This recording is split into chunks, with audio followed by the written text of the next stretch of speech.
Hello, video gamers, and welcome to another episode of Shu and Chan Unscripted. I'm Shu Tanaka. I'm Chan Tanaka. And we are coming to you today from the depths of our impenetrable lockdown bunker in scenic Green Hill, Ohio. Although, if we're being completely honest, we haven't actually seen a lot of it lately. We've got a top-notch view of the driveway. Just doing our part to aid in the current health crisis. With everyone chipping in, it'll be just a few short weeks, or possibly 8 to 13 months, of social isolation, and then we'll be able to return to our regular, unbridled bacchanalia of shaking unwashed strangers' hands and licking public door handles. A return to normalcy. Now, we want to keep this positive, of course. People are looking to us for entertainment and levity. Are they really? I mean, probably some of them are. There's no way to disprove it now anyway. They're all under house arrest. Fair enough. Continue. But as much as we do want to keep things positive, it's also healthy to acknowledge that these are troubled times and to further acknowledge the stresses that accompanied them. So I invite you, Brother Chan, take a moment to vent. In this time of hardship, what are you struggling with most? Well, of course, the isolation measures have put some strain on our normal office work, but for professional pursuits at least, our home office setup has been more than adequate since we upgraded following our last lockdown situation. In which we were hiding out from the Shriners. Long story there, but it turns out a lot of septuagenarians can still swing a baseball bat. So with that and other anticipated disruptions of normal routine considered, I have to say that the most trying aspect of our imposed quarantine has been... Arnie? Arnie. It turns out that Arnie has used his isolation from society as an opportunity to learn the harmonica. And while at first we considered this a minor improvement over his impromptu kazoo serenades, it turns out this is not the case. While the harmonica is technically capable of producing a richer and more pleasing range of tones than the kazoo, it also requires some skill on the part of the player to actually produce them in any sequence that is bearable to human ears. Arnie does not possess this skill. A significant part of the problem is that rather than follow any one of the thousands of freely available harmonica tutorials to be found on the internet, Arnie has taken it upon himself to amass his musical repertoire by process of elimination, finding the correct sequence of notes by playing every single wrong one first. I should also mention that the song Arnie has chosen to start with is Careless Whisper. Once again, Chen, Arnie's a ground squirrel. He doesn't technically have any rights under U.S. law.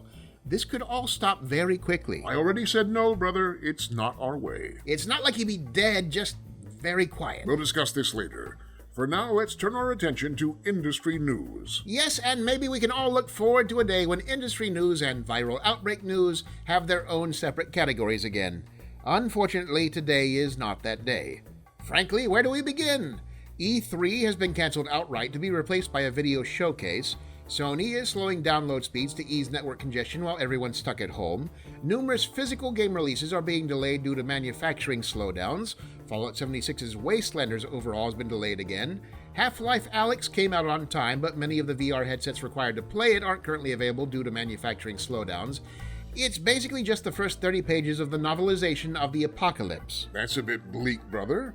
Looking on the bright side, thanks to work-from-home measures, game development has suffered fewer setbacks than any number of other industries. Yes, so at the end of all this, we'll have lots of shiny new games that we can wave enticingly at the starving, unemployed hordes roaming through our dark and decimated cities in the hopes that perhaps one of them will trade us some bread or a fresh pigeon carcass to gnaw on. People are tuning in for entertainment and levity, you say. All right, we'll leave the plague talk behind for now. You know, it's appropriate that Animal Crossing New Horizons takes place on an island since it's been such a great place for people to bury their heads in the sand. Are you still bitter that you didn't get peaches? It's not that I didn't get peaches, it's that I got pears. Nobody in this life ever promises you peaches, but to be assigned pears as your native fruit, that's a judgment, Chan, a judgment from Tom Nook himself. He's looking at you saying, this is you, this is your worth. You are a flavorless fruit composed of water, sugar, and highway grit. Aspire to nothing more. Consider, brother, that when you finally do get peaches on your island, they'll be a much more valuable commodity. You think I don't know that? I don't need Timmy and Tommy sneering over my produce basket to know that peaches are better.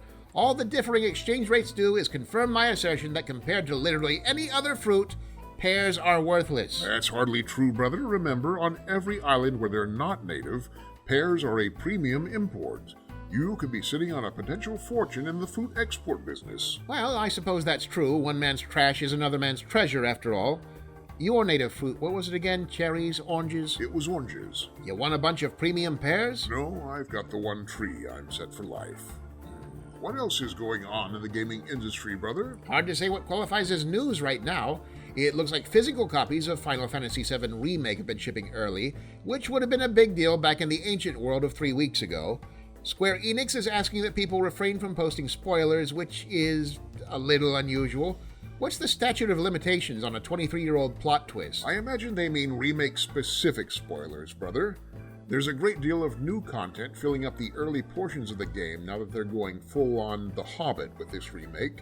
Reportedly, the city of Midgar has been significantly fleshed out. So we'll be seeing, what, bootleg sidewalk materia vendors, underground Moogle fights, an extended musical montage of Cloud and Sephiroth running around downtown trying on hats? Can't say, brother. Those would be spoilers. Moving along to the next car on the remake train, the reviews are in for Capcom's newer, fancier version of Resident Evil 3. Currently sitting at a generally favorable 80 Metascore, the Resident Evil 3 remake features new plot twists, new scares, upgraded visuals, and a digitized cosplay version of Jill Valentine. Do you suppose, Chan, that the critical success of both this and the Resident Evil 2 remake, both somewhat traditional zombie stories, with the occasional skinless tentacle baboon and graveyard terminator, when compared to later entries in the series, do you suppose they represent a real desire for a return to this traditional type of horror game, or are we simply responding to nostalgia? I'd say more the latter than the former, although if the game itself is good in either case,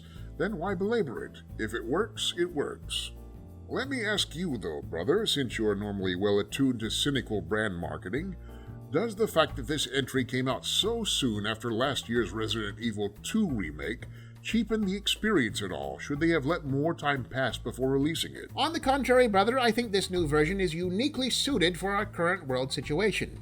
Jill's new outfit is decidedly more practical in the face of an infectious danger than the tube top and miniskirt combo she wore in the original Resident Evil 3 Nemesis, and since here in the United States we still have people holding 40-person communal sneezing parties inside 500-foot studio apartments, it's nice to have some representation of people choosing the wiser path. Speaking of which, there's already been some online PC culture blowback over Jill's more conservative attire in this remake. When is there not? Look, people need to accept that the gaming industry has changed from the days when you'd see that kind of salacious fan service in major releases.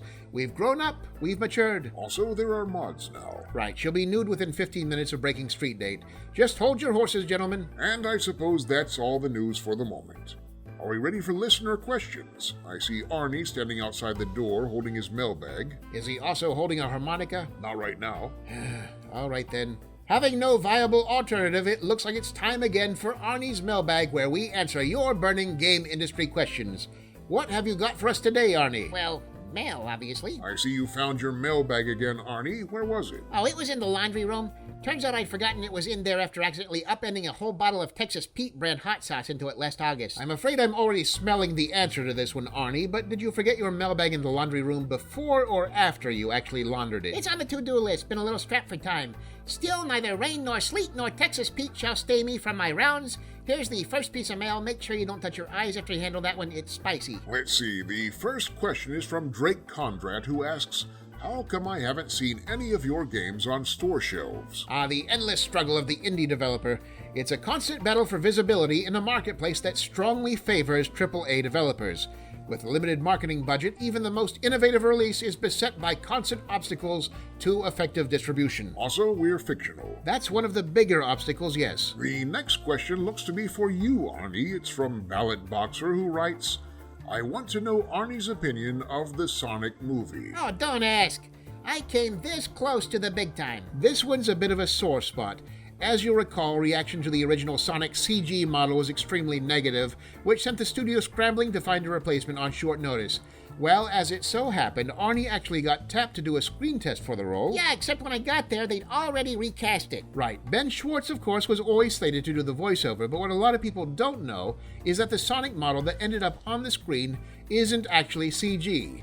It's Elijah Wood in blue body paint. I was robbed! I think I'll let you read the final question, Arnie. That last one seems to be eating through my gloves. Right, okay. The last question is from Jack Roberts, who writes, will Bethesda Game Studios be able to bring back the massive negative PR they have cultivated with Fallout 76 and the earlier Elder Scrolls Online? A good question, because it's as much about the nature of audiences as it is about the publisher themselves. There's an old showbiz adage that holds you're only as good as your last release, which means that, metaphorically, Bethesda has spent most of the last year filling out change of address forms to redirect their mail to the doghouse. One undeniable fact is that when Starfield launches, it will do so without much of the audience goodwill that give a pass to so many of Skyrim and Fallout 4's technical and design shortcomings. Basically, yes, if Starfield surpasses expectations, you'll most likely see most, if not all, karmic debts forgiven. But it's going to have to work a lot harder at it than Bethesda's previous single-player releases, because a large portion of the audience, feeling actively betrayed by the publisher's recent decisions, will be looking for essentially any excuse to roast them like the unrepentant dogs that they are. And that, I think, is the end of the episode. If you enjoy this audio series, please support us both morally and monetarily at patreon.com/spookingtons. If you have to choose one or the other, of course, we'll take the money. Well said, brother. Until next time, video gamers, this is Chan and Shutanaka signing off.